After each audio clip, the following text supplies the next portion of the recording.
तो रूस के विदेश मंत्री ने एक एक करके सभी आरोपों का खंडन किया है और तारीखों के साथ वो पूरा ब्यौरा दिया है कि क्यों रूस नहीं बल्कि गलती यूक्रेन की है इन मामलों में। लेकिन युद्ध में हथियारों का तबाह होना बहुत आम बात है। रूस एक ऐसा देश है जो उन हथियारों की भी शोक सभा रखता है जो उसके दिल के करीब होते हैं।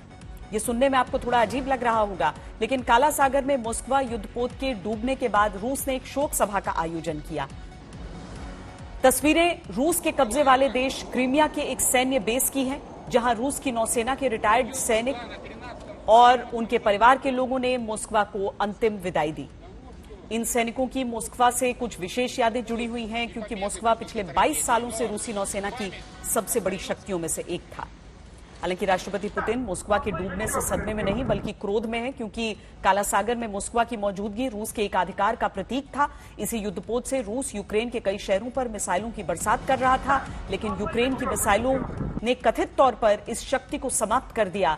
आज इसके वीडियो को गहराई से हम डिकोड करेंगे। इससे आपको पता चलेगा कि यूक्रेन की वजह से रूस को कैसी चोट लगी है और इसका अंजाम यूक्रेन के लिए कितना भयंकर हो सकता है।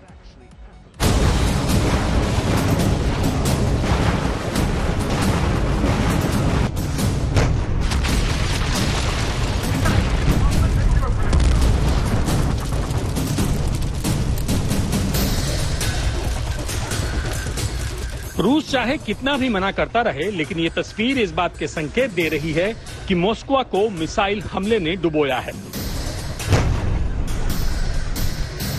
ये रूस के शक्तिशाली युद्धपोत मॉस्को की आखिरी तस्वीर है, जिसे रूस की नौसेना ने अपनी आंखों के सामने डूबते हुए देखा।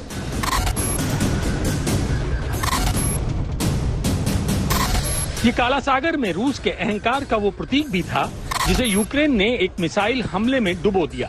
लेकिन 7 दिन बाद भी मॉस्को के डूबने के सदमे से रूस उबर नहीं पाया है, क्योंकि ये एक युद्धपोत के डूबने से ज्यादा रूस के अपमान से जुड़ी घटना बन गई है।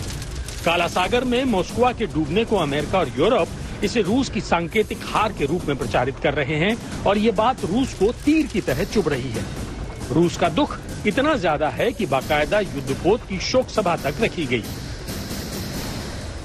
रूस के युद्धपोत मॉस्को की पहली तस्वीरें सामने आ गई हैं और इन तस्वीरों से साफ पता चल रहा है कि ये युद्धपोत यूक्रेन की मिसाइल नेपट्यून से मारा गया, जिसकी वजह से ये डूबा। हालांकि रूस का कहना है कि इसके डूबने का कारण कुछ और था। रूस कह रहा है कि ये इसलिए डूबा क्योंकि एक समुद्री तूफान आया, जिसके बाद इसमें आग लगी। लेकिन नेपट्यून का इस्तेमाल यूक्रेन के द्वारा इसलिए भी अब निश्चित है क्योंकि इस युद्धपोत के डूबने के अगले ही दिन रूस ने उसी कारखाने पर हमला किया जहां पर नेपट्यून मिसाइल बनती हैं। यहाँ ये भी समझिए कि मॉस्को के डूबने से रूस को किस तरह नुकसान हुआ है। काला सागर में मॉस्को की मौजूदगी से रूस यूक्रेन के 5 बड़े शहरों पर कब्जा करने वाला ही था कि उससे पहले ही यूक्रेन ने इस युद्धपोत को डुबो दिया। मॉस्को रूस का एक गाइडेड मिसाइल क्रूजर था, जिसे रूस की नौसेना यूक्रेन की पोर्ट सिटी मारियोपोल पर मिसाइल हमले कर रही थी। काला सागर में मॉस्को को यूक्रेन के दक्षिणी शहर मिकोलिव के पास तैनात किया गया था। इस शहर पर भी मॉस्को से भारी हमलों को अंजाम दिया गया था।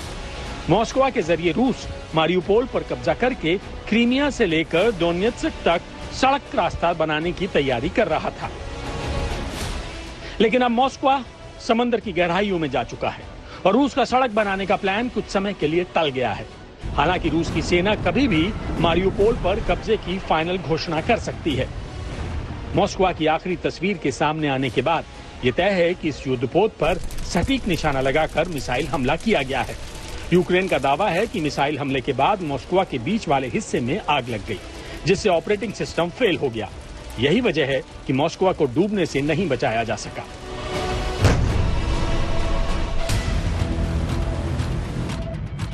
हालांकि रूस काला सागर में मौजूद मॉस्को पर मिसाइल हमले की बात को नकार रहा है, लेकिन बदले की आग में जल रहे रूस ने मॉस्को में आग लगने के अगले कुछ घंटों में अपना इंतकाम पूरा कर लिया था।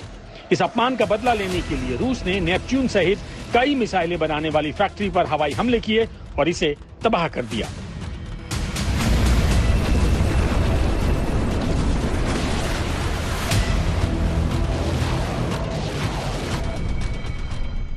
नेपच्यून मिसाइल राजधानी कीव के नजदीक एक फैक्ट्री में बनती है।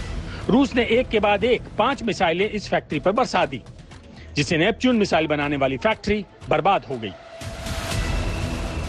रूस के बदले की आग में सिर्फ मिसाइल फैक्ट्री ही नहीं, बल्कि आसपास की कई और भी फैक्ट्रियां खाक हो गईं।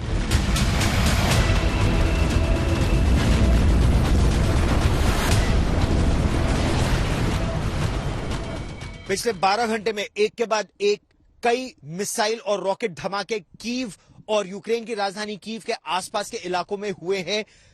न केवल उस फैक्ट्री में रूस ने दावा किया है कि जिस इंडस्ट्रियल फैसिलिटी में नेपट्यून एंटी शिप मिसाइल बनती है उसे ध्वस्त किया गया।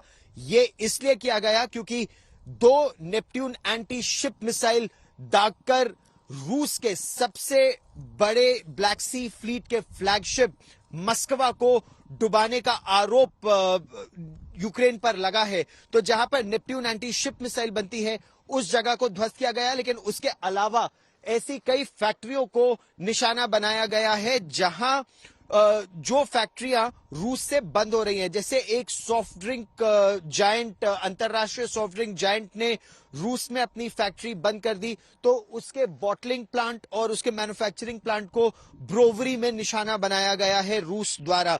रूस एक बहुत साफ संकेत दे रहा है न केवल यूक्रेन को बल्कि नॉर्थ अटलांटिक ट्रीटी ऑर्गेनाइजेशन देशों को भी कि उस पर जो आर्थिक प्रतिबंध लगाए गए हैं वो उस पर पलटवार भी करेगा, जवाब भी देगा, और जो अंतर्राष्ट्रीय ब्रांड्स उनके देश से निकल रहे हैं उनकी और अर्थव्यवस्था को नुकसान पहुंचाने के लिए यूक्रेन में उनके ठिकानों को निशाना बनाया जाएगा।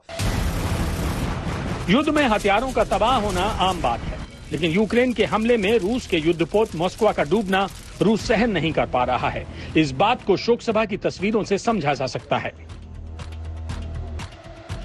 ये शोक सभा मॉस्को के डूबने पर क्रीमिया बेस में की गई थी। रूस के लोगों और रिटायर्ड सैनिकों ने मॉस्को को याद करते हुए फूल चढ़ाकर इस युद्धपोत को अलविदा कहा, जबकि दूसरी तस्वीर में रूसी नौसेना के commander in chief Nikolai Nevmenov Moscow में जिंदा बचे क्रू मेंबर्स की सलामी ले रहे हैं। आग लगने के बाद मॉस्को पर मौजूद सभी सैनिक बचा लिए गए थे, लेकिन मॉस्को का डूबना रूस के लिए एक बड़ा झटका है। वो मिसाइल हमले को नकार तो रहा है, लेकिन इस युद्धपोत का बिना किसी बड़ी वजह के डूबने का दावा शक पैदा करता है। काला सागर में मॉस्को युद्धपोत के डूबने के बाद रूस अपमानित महसूस हो रहा है और यही कारण है कि उसने जवाबी कार्रवाई शुरू कर दी है। पिछले कुछ दिनों में रूस की तरफ से काफी ज्यादा मिसाइल स्ट्राइक्स हुई हैं और ये मिसाइल स्ट्राइक्स खास करके सैन्य ठिकानों पर की गई हैं। तो रूस उन जगहों पर निशाना बना रहा है जहां से यूक्रेन अपनी फौज का सामान तैयार करती है। रूस की पूरी कोशिश है कि किसी भी तरह से यूक्रेन इस हालत में ना हो कि रूस का सामना कर पाए। आगे आने वाले दिनों में ऐसी आशंका है कि इस तरह की मिसाइल स्ट्राइक्स में इजाफा होगा। मॉस्को के अपमान का बदला अभी पूरा नहीं हुआ है, ये बात ज़ेलेंस्की अच्छी तरह जानते हैं। यही वजह है कि मॉस्को पर हमले के बाद यूक्रेन के 18 शहरों पर रूस ने पूरी ताकत से जवाबी हमले किए हैं। ज़ेलेंस्की को अब यह डर है कि रूस किसी भी समय परमाणु हमला कर सकता है, इसलिए वो बार बार नेटो देशों से कह रहे हैं कि मुझे हथियार दो, मुझे हथियार दो। यूक्रेन से अभिषेक बल्ला के साथ गौरव सावंत, आज तक।